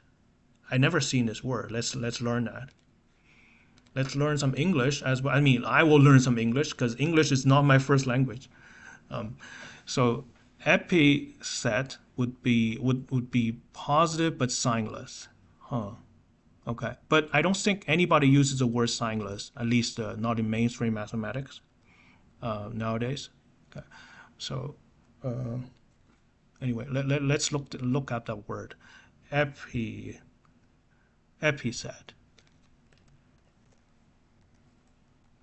What's that? It's a descriptive word or phrase, adjective added to a person's name. Oh. Epithet. Epithet. Okay. Pronunciation was okay. Okay. Okay. So in the strict sense, what does that mean? What's that dagger symbol? Where's that dagger symbol? I missed. Okay, positive, which consists of the class of positive integers in the strict sense. Okay, these are strictly positive, so we're okay with that. 2 plus, what's that? To obtain a class of numbers among which the operations both of subtraction and of division can be performed freely, with the exception of division by the rational number 0. Makes sense. Okay, and what's the section symbol? Okay, here. It's not part of the scheme of this work to discuss the logical construction of the class of integers or the logical foundation of the theory of rational numbers. Such a discussion, defining a rational number as an ordered number of pairs of integers, this is very modern, in a similar manner to that in which a complex number is defined. Okay, makes sense? A rational number is an ordered pair of integers on which we impose an equivalent relation. So things like 1/2 and 2/4 are considered the same, right? So that's the modern definition of a rational number. Is a set of ordered pairs with an equivalence relation on it. Okay. As an ordered number pair of real numbers will be found in Hobson's function of a real variable, some other old book. Okay. Anyway, I think we're safe to say we understood the footnotes fairly well. Okay. By the way, if you have any question or anything I missed or made a mistake about, like something just unclear, like by all means just send it in the chat, because I'm very prone to making mistakes. Okay. The extension of the idea of number which has just been described, was not effected, maybe affected? Is that antiquated language? Was not effected without some opposition from the more conservative mathematicians. This is it must refer to the controversy about set theory and the logical foundation near the end of the 19th century. Okay, so in the later half of the 18th century, Maceras, who's that? I'm not sure. Is that friend? I don't know this person either. Published works on algebra, trigonometry, etc., in which the use of negative numbers was disallowed, although Descartes have used them unrestrictedly more than 100 years before. Yeah, so there were some great controversies, massive controversies in the history of mathematics about what exactly is a number, and that controversy led to the modern development of set theory. To this day, some mathematicians object to. Okay, if you've seen a YouTube channel called Insights into Mathematics by a professor in Australia called Norman Wahlberger, I believe. I would, but running a lot of errand. Does that do you mean by keeping a note about where the mistakes are, like a errata? Sorry, it's just I'm trying to understand the comment. But anyway, so even to this day, there's non-mainstream mathematicians who reject the common notion. I'm not trying to say they're wrong. Okay, of course, this is scientific discussion. Like anybody can be wrong. It's following along through. Yeah. Same. So yeah, I was talking about non-mainstream or non-standard views on numbers and set theory.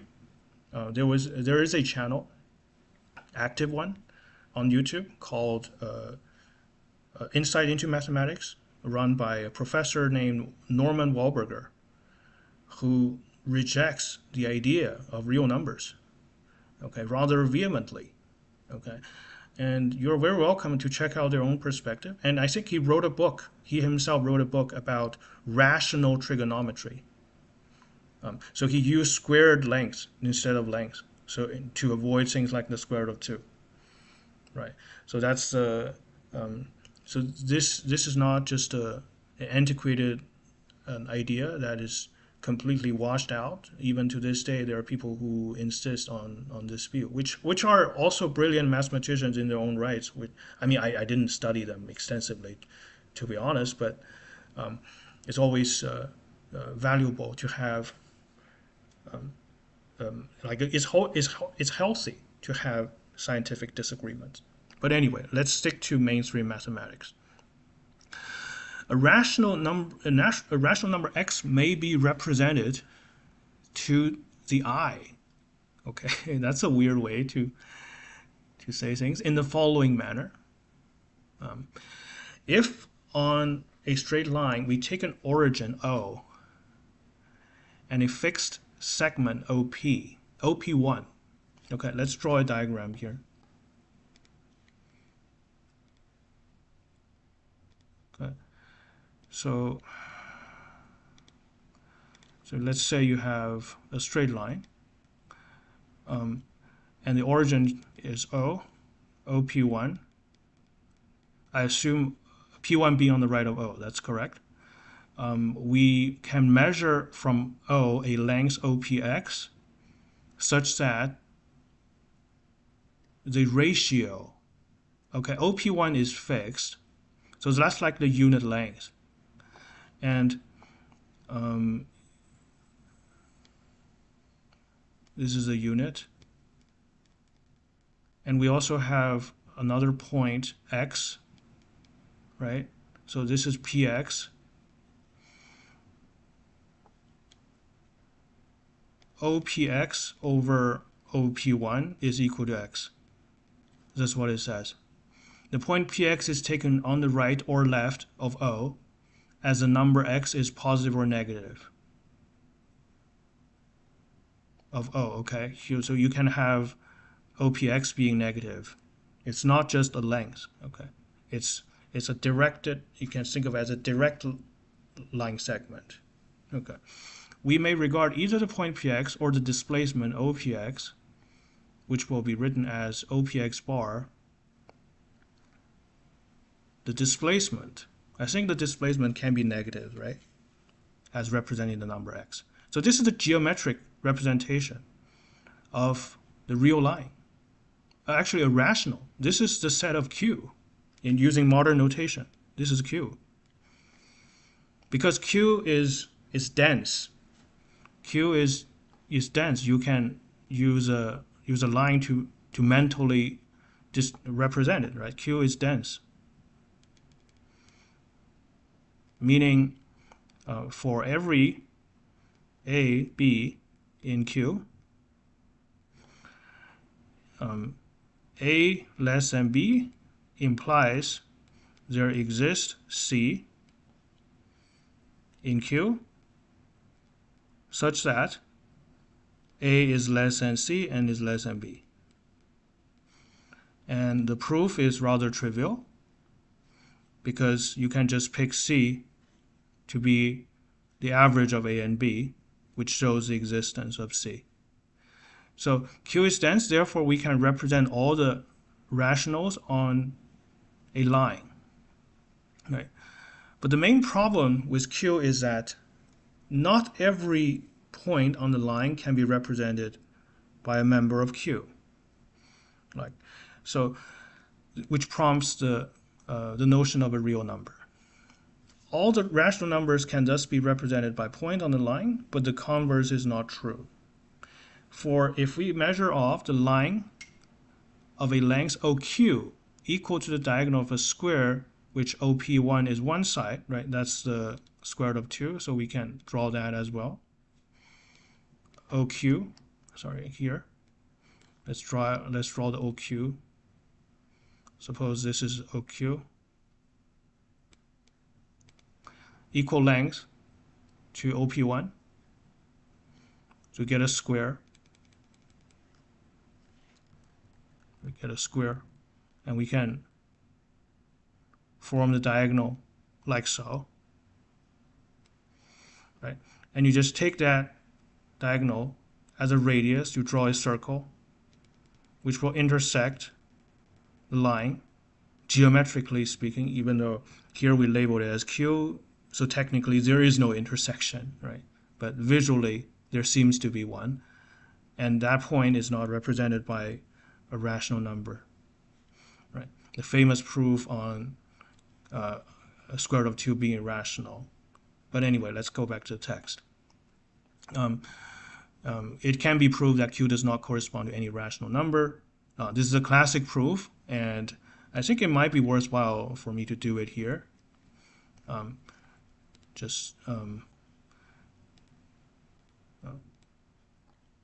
the sake of completeness, theorem.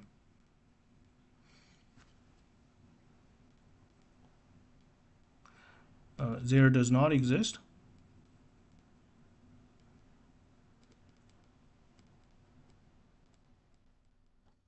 a rational R, irrational R such that R squared is equal to 2. So this theorem commonly is called square root of 2 is irrational. But here we deliberately avoid using the symbol the square root of 2 because we have not yet defined such thing, right? Is irrational. So that's the common statement. Okay. So here we prove it using contradiction. Right? This is the classic proof by contradiction. And anecdotes suggest that the original discoverer of this proof was apparently murdered by fellow Pythagoreans. because apparently the rational number was considered divine back then. Anyway, no way to prove whether or not it's actually happened, but it's something always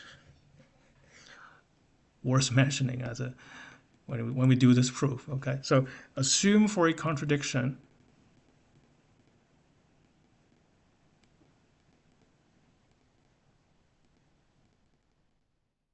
that there exists R in Q such that R squared is 2. So since R is in Q, there exist integers P and Q in the set of integers with Q not equal to 0 such that R is P over Q. Okay, so and then we can try to come up with a contradiction. So this means then P squared over Q squared equals to 2, or P squared is equal to 2Q squared. Therefore, P squared is even. P squared is even. Then P is even. This requires some explanation. For if P is odd,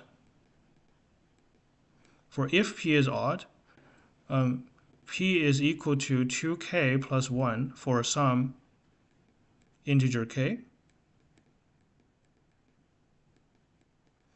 P squared would equal to 4k squared plus 4k plus 1, which is 2 times 2k squared plus 2k plus 1, which is odd, a contradiction. Okay, well, this proof is going way longer than I expected. Anyway, let's keep dragging the box, dragging the border of the box. Okay, so then P is even. So we establish that, therefore, P is equal to 2L for some L in the set of integers, right? And then we have P squared. So this gives us P squared equals to 4L squared, which is supposed to be equal to 2Q squared, right? So therefore, Q squared is equal to 2L squared, which means Q squared is even. Which means 2 squared is even. Well, Q squared is even, which means Q is even. So what do we have here? So that means P and Q has a common factor of 2.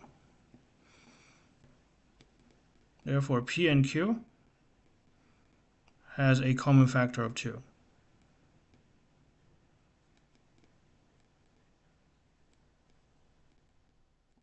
Common factor of 2. We just write P equals to 2L, right? And if we write Q equals to 2J, then we can write so that, Q equals to 2J, so that R is equal to P over Q, which is 2L over 2J, which is L over J. But by repeating the same argument, we can say that L and J also has a common factor of 2. And you can repeat this process infinitely many times and conclude that P and Q would have infinitely many common factors of 2, which is a contradiction. Right? So let's wrap that argument formally. So this means by the same arguments above,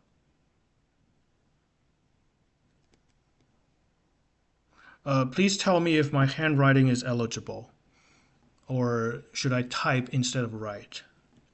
By the same arguments above, L and J are L and J share a common factor of 2.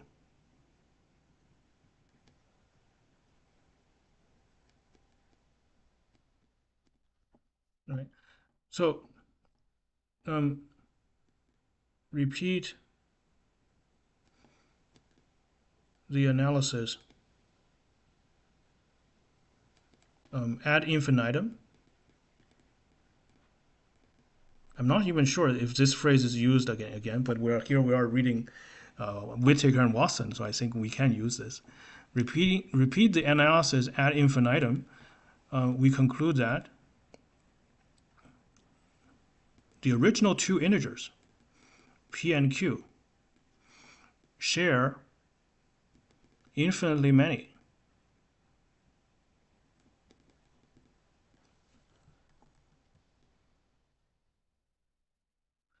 common factors. Don't have trouble with. I don't think typing is necessary. Okay, great, awesome, thank you. Common factors of 2.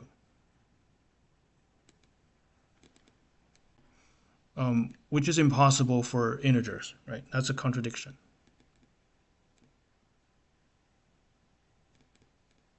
The classic proof in contradiction, using the method of contradiction. Right? And typically, proving anything that is irrational, like proving pi is irrational, proving e is irrational, proving anything is irrational, involves a contradiction, as far as my experience is concerned. Okay, I've never seen a proof on irrationality that doesn't use a contradiction. Okay, so here's the full proof, which is usually covered in the first year proof on a course on proof. Okay, so there's that. Okay, let's keep reading, and we'll finish this page. Actually, you know what? The next topic is Dedekind and cut. We need a separate stream for that. Let's just finish this paragraph of small text, which I think is more like a commentary rather than the main text. Points on the line which do not represent rational numbers may be said to represent irrational numbers. Okay.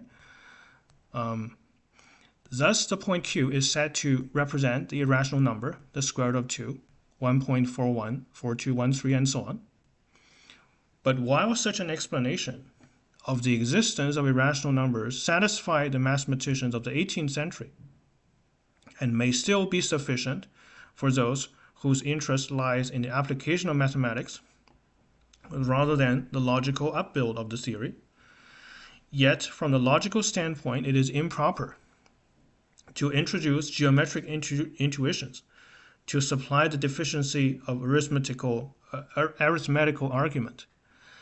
And it was shrewd, and it was shown, okay, this is the old spelling of shown, and it was shown by Dedekind in 1858 that the theory of irrational numbers can be established on a purely arithmetical basis without any appeal to geometry. So that's the famous theory of Dedekind's cut. So I would like to, because we don't actually have the time to go through the details of it, okay, I will just at a very high level explain the purpose of it. Okay, so I think Whittaker and Watson made a good point, already explained clearly that the geometric intuition, right, like this diagram, can be a plausible evidence that irrational numbers exist along with rationals on the same line. However, many questions remain. Right? Just based on this geometric intuition, a lot of things are left unsatisfied, because how do you know such numbers follows the same rule of arithmetic? Right? Because we can prove that rationals satisfy the usual arithmetic law, like the additions are the addition is commutative, it is associative, the multiplication is commutative, associative, and the distribution and distributive law, Right? The law of distributivity, a difficult word. The law of distributivity, I'm sorry, holds for the rationals purely from their definitions. But here we have to rely on this picture to argue the existence of irrational numbers. But the picture, of course, tells us nothing about whether the rules still hold, right? So that's a major deficiency. And so what is the modern solution to this? At least the mainstream solution to this. Okay, so we define the set of real as another abstract algebraic structure called the complete ordered field. Complete ordered field. So first of all, it is a field, just like the rationals. You can do the 4 usual arithmetics in it. It is also an ordered field. This is also very intuitive. You can compare any two pairs, any pair of real numbers. Which one is bigger, which one is smaller. Right? So it is in fact is a total order. Right? So these two properties are shared by Q as well, by the rationals as well. But the next one, the most important one, the distinguishing feature of the reals is the completeness. Namely, we cannot have any gap. So here, this is an example that Q has gap. The square root of 2 does not belong to it, even though it looks like there's an intersection between the circle and the line. Logically, there isn't, right? So we deliberately forbid that from happening when it comes to real. Okay, there are several equivalent characterizations for it. The completeness of real has several equivalent characterizations for it. Well, the problem now emerges. How do you know such a field even exists, right? Because we just artificially added the requirement of completeness. We know a field exists because of Q exists. Right? At least you can believe in Q. Right? Q can be constructed from a more primitive structures, but now we assume that Q is our shared knowledge. Okay, everybody agrees that Q exists. Okay, even constructivists agree that Q exists, as far as I know. Okay, and also you can have ordered field, so these are okay. But we just arbitrarily added the notion of completeness to it. How do we know such field exists? Well, Dedekind did exactly that. He showed there is a set whose description only involves rational numbers that satisfy the notion of completeness. Okay, so completeness can be fulfilled for a set whose description only relies on rational numbers. So in that case, the Dedekind theory of a rational number is nothing but a verification that the axioms about the reals are not self-contradictory if you assume the existence of reals. If you acknowledge the existence of rationals. That's exactly what the theory of rational numbers is about, or the Dedekind theory of real numbers. Right? The Dedekind theory, in Dedekind theory, a real number is what we call a cut. Is a cut. So for example, a square root of 2 in the picture, what is the Dedekind theory of the square root of 2, for example? What is square root of 2 in the Dedekind theory? It is what we call a cut. Well, what is a cut? Well, it's a pair of sets of rationals. In the pair, the first set consists of all the rationals that are whose square is less than 2. Okay, whose square is less than 2. I mean, that's not entirely fair. This consists of the positive ones, the positive rationals whose square is less than whose square is less than 2. Okay, so we're not using the square root of 2. Okay, we're not using it in our phrase because that's so as far as constructing the real is concerned, square root of 2 does not exist yet, right? So we can only use rational numbers in our phrase. So the Dedekind cut for the square root of 2 consists of the reals, positive reals, who are whose square are less than 2, and the non-negative reals, the non-positive reals. My goodness, I'm getting tired. I'll finish this up very soon. And non-positive reals.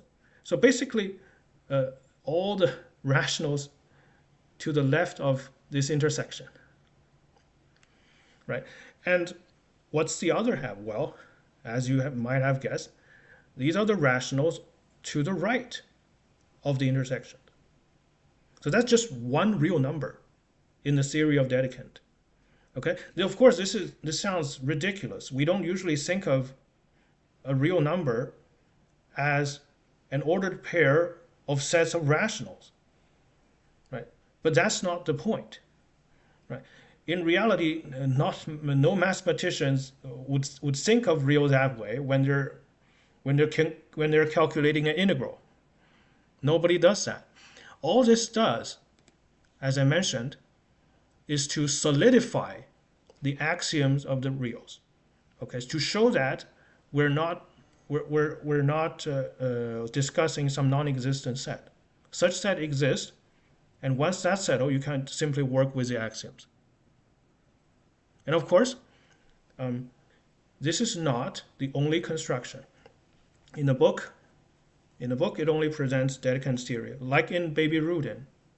In Baby Rudin, only the construction by Dedekind is presented as the appendix of the first chapter. Okay, but there are other constructions, the other famous one being equivalent classes of Cauchy sequences due to Cantor, Georg Cantor. It also provides, Cantor's model also provides, well, a model for a complete ordered field. Right? Once again, the point is to show that the axioms of reals aren't self-contradictory. It turns out, as a matter of fact, it turns out that all the complete ordered fields, all the models, the Dedekind cut, the Cantor's model, they're all essentially the same. In mathematical term, it's called isomorphic to each other. Right? So all complete ordered fields are isomorphic to each other. So in that sense, we can talk about the complete ordered field. So there's only one set of rationals. So there's only one set of real numbers. Okay. So that's the overarching idea about this huge controversy, which lasted for over 2,000 years, since, well, at least Pythagoras' theorem was discovered, the existence of irrationals, which was considered largely settled by the end of the 19th century. All right, so that's it for today. I will continue this another time. If you have not yet subscribed for some reason, please consider like and subscribe if you enjoy the content. Shameless self-promotion, I know. So I'm going to, I think it's getting a bit late, I'm a little bit tired, so I wanted to wrap this up. But before I go, if you guys have any extra questions or comments about or suggestions, anything you'd like to say, I would love to hear it.